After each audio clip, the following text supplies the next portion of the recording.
As human beings, we need to eat to stay alive, and this presents big business.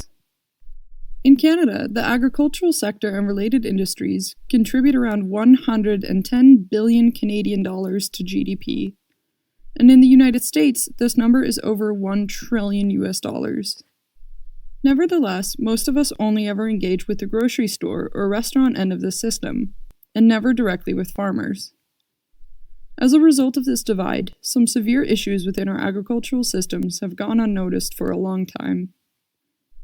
Modern industrialized agriculture is not only detrimental to the environment, its economic structure also exploits farmers and farm workers, and in turn has caused a lot of damage to rural communities. To guarantee the provision of nutritional food to future generations, we have to work towards a system that is sustainable environmentally, economically, and socially. My name is Sophie Goslinga, and I believe that garden-based education should be implemented as a strategy towards a sustainable agricultural system. In this video, I will provide an overview of existing strategies to combat unsustainable agriculture, and argue why more emphasis should be placed on consumer-side interventions, specifically childhood education. I will review environmental and behavioral psychology literature to outline how long-term pro-environmental consumer behavior can be created in general, and offer my own suggestions on how to apply this knowledge to agricultural systems in particular. This educational framework may be used within elementary schools, daycares, and other formal programs, or simply by a parent or gardener that's interested in engaging the children in their life in a food garden. But first, let's consider more broadly what our options are. If we want agricultural goods to be produced in a more environmentally friendly way, we can intervene on the producer or the consumer side of the market. A producer-side shift could be induced in a few different ways. For example, through restrictive policies that limit the use of harmful farming practices, new technologies that make farming require fewer resources while maintaining high productivity, or the provision of subsidies that incentivize more sustainable food production. However, these solutions are not necessarily economically or socially sustainable. Restrictive policies often put the responsibility on farmers to stop using the tools and techniques they need without providing alternative tools or the financial resources to account for the costs. Technological inventions can be patented, and if farmers need this technology to be competitive on the market, the manufacturer can essentially drive up the price as much as they want. And subsidies rely on government funding that can, of course, run out. So what about consumer-side interventions? This type of action aims to shift consumer behavior towards buying more sustainable products without necessarily making them cheaper. It requires the consumer to place a higher value on these products to such a degree that, if they have the means, they will voluntarily spend more money to purchase the greener option. This approach is more economically and socially sustainable, as consumers provide continued funding, driving up demand, and allowing farmers to switch to sustainable production on their own terms. That's why I argue that more effort should be put towards consumer-side interventions. An effective way to make this happen is through education. However, not every kind of educational effort is guaranteed to induce long-term behavioral change. The fields of environmental and behavioral psychology offer compelling arguments on what drives lifelong pro-environmental behavior. Perhaps unsurprisingly, behavioral interventions have been found to be most effective when made during childhood. This is because ingrained attitudes and habitual patterns have not yet been formed and can therefore be more easily reshaped. So, throughout the rest of this video, I will be specifically discussing childhood education. But how exactly should we be educating these children? It's not as simple as lecturing about a specific environment while seated in a classroom. Nor is it enough to merely spend time outside with kids and hope that they learn something. Research suggests that a combination of two factors is required to foster pro-environmental attitudes and turn this into pro-environmental behavior. These factors are nature connection and environmental knowledge. A nature connection essentially gives someone a reason to protect a specific natural environment. If someone experiences personal benefits from engaging with a certain environment, they may be more inclined to protect it so that they can continue to reap these benefits throughout their lives. These benefits can be in relation to physical health, as outside environments are more conducive to exercise than the indoors, or in relation to mental health, as green environments have been shown to have restorative effects on kids with ADHD and high levels of stress.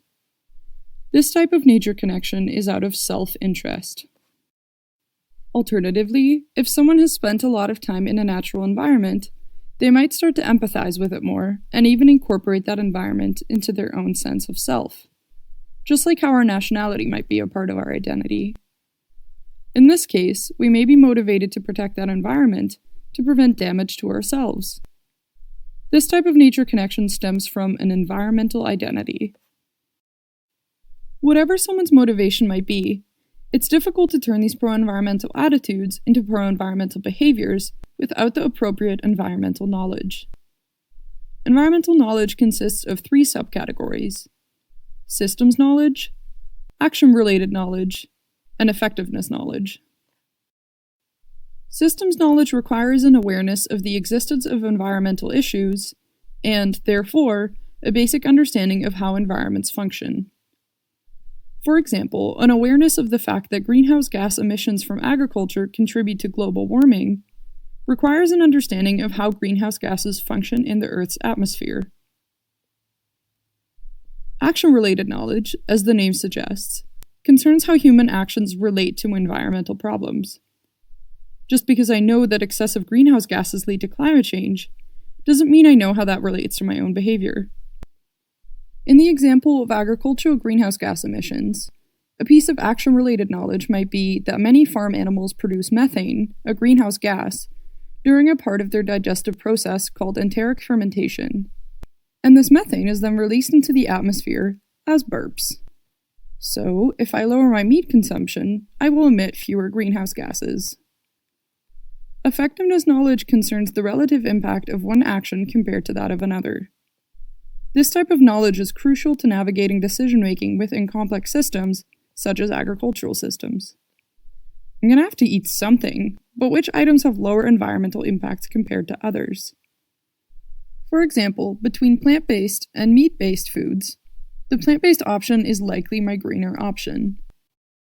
So, to recap, education needs to foster an environment-specific nature connection, which may be due to self-interest or environmental identity, as well as environment-specific knowledge, including systems knowledge, action-related knowledge, and effectiveness knowledge.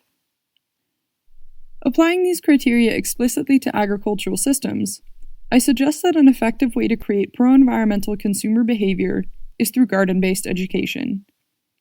It allows kids to connect to the specific environment of a food system, in this case a garden, and provides a great platform for them to learn about the functions of that system and their impact on it. One factor that needs to be considered is that gardens are domesticated natural systems, not wild nature. A study found that interaction with domesticated nature is correlated to lower levels of follow-through between pro-environmental attitudes and pro-environmental behaviors. This is not inherently because they are domesticated, but rather because the activities typically undertaken in these environments tend to be more orchestrated than in wild nature. If activities are involuntary or restricted, kids might enjoy them less, which might weaken their feelings of connectedness to nature. So, it's important in garden-based education to supplement scheduled classes with plenty of free time for kids to engage with the space in the ways that they individually enjoy. When it comes to environmental knowledge pertaining to the garden, the content of lessons of course depends on where in the world they're being held, because even man-made ecosystems differ depending on climate, elevation, latitude, and many other factors.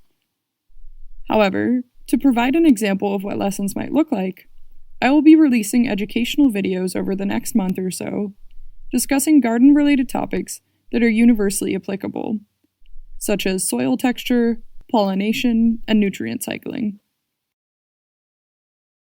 In light of current circumstances, it's unfortunately unlikely that these or other garden lessons will be taught in schools or daycares right now. But something positive you can do if you find yourself at home with a bored child is to have them learn something new, something they might never get the chance to learn in school.